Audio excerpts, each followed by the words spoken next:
Transformation Index of the Bertelsmann Stiftung is analyzing 129 developing and transition countries towards the normative goal of a democracy based on a rule of law and a market economy which is politically flanked.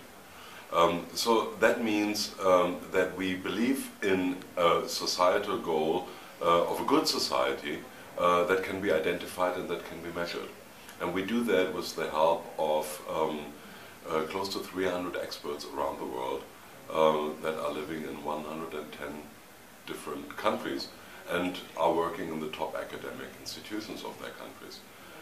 So what we would like to find out is successful trajectories towards transforming these countries, successful change management.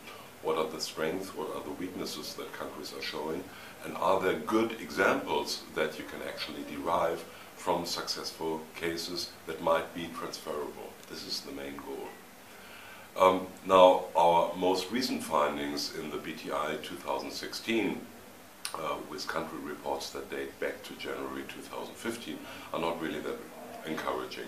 We see a rise of influence of religious dogmas and increasing political instability. We see governments with less capabilities of dealing with these conflicts. And we see a decrease of democratic equality in a lot of countries. This, on the one hand, applies to established democracies.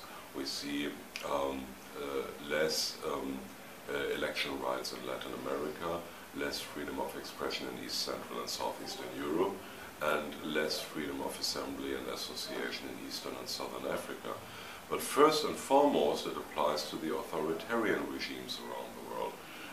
There we see a hardening of the repressive grip of these regimes, and in turn we label 40 of the 129 countries that we are assessing as hardline autocracies, and that is the highest number we have ever measured in the BTI.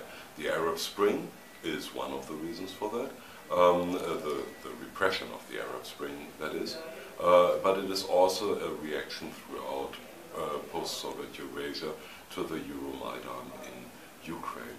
As far as Latin America is concerned, we still see two worrying trends that have not changed during the last 10 years.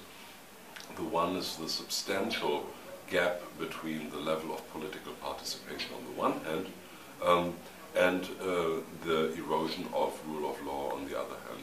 The separation of powers, independent judiciary, prosecution of office abuse and the protection of civil rights has not improved during the last 10 years, and in fact in some cases has even the gap has even widened to the higher level of political participation. That is one worrying trend, which is combined with another worrying trend, and that is that the social polarization also did not stop. Genie is not back in the bottle in Latin America. In some countries like Costa Rica, for example, in fact the gap between the rich and the poor in fact widened. That is particularly alarming because the last 10 years were economically good years for Latin America, with the boom in commodity prices and a lot of export earnings. If in these rich years Latin American governments were not able to invest socio-economically, how can they do in meager years? That is another alarming sign. The third alarming sign is that the quality of governance in Latin America decreased actually in those countries that are largest, and that is particularly Mexico, Venezuela, Brazil and Argentina. Mind you, this is of January 2015, so I am talking about Fernandez Kirchner still.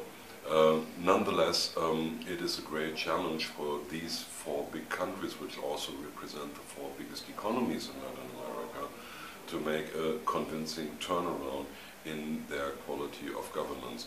And the obstacles are very, very great, at least in Mexico, Venezuela and Brazil. In Argentina, with a new government, one has to see how the Macri government settles in and if they are willing and able to fulfill on the promise of sound technocratic governance. In Brazil, the problem arises, of course, in the succession of Dilma Rousseff after the successful impeachment. Mexico is dragged down by gang violence and bad governance and corruption out of the drug-related business, and Venezuela at the moment has no optimistic solution in sight, as the opposition is still heavily repressed. So therefore, in terms of governance, this is not a positive outlook for Latin America, even though there are bright spots in terms of anti-corruption policy, for example, which advance particularly in Uruguay and in Paraguay. But the challenge will be to combine the two big inclusive policies. On the one hand, the politically inclusive policy of stabilizing democracy by not further eroding the rule of law, and then the economically inclusive policy by making growth-oriented policies that at the same time have a decidedly socio-economic side of the coin, which includes education, health and infrastructure.